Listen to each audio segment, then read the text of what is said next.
Hi, it's Lisa again, and I've been on the Almased diet for about 2 months now. I'm not gonna lie, it was very hard in the beginning, and you're probably wondering what I did with my cravings.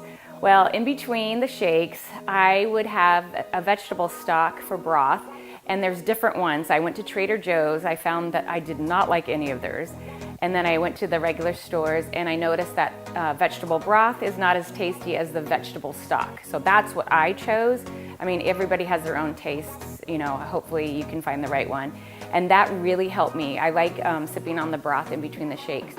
And I was doing light workouts because obviously I was not having enough energy to work out like how I used to work out. But let me just tell you, I did 30 minutes of cardio and I started losing weight. I injured my foot, and so I wasn't able to exercise like I wanted to. And then after my foot got better, I ended up getting the shingles, and then I was out of work for 2 weeks and I wasn't able to follow the diet during that time.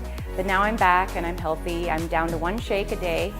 I take it in the morning and then I have lunch, and I'm just eating salad or vegetables when I put a can of tuna fish with that, and then the evening the same thing. And I tried Bird's Eye blends.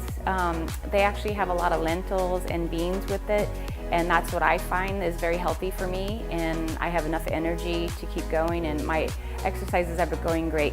I haven't lost a lot of weight now, but I don't look at the scale because I know that muscle weighs more than fat, but I have been losing inches, so that is my goal. I've been doing Pilates. I added that into my workout, and I know that I will be down to my weight by my wedding.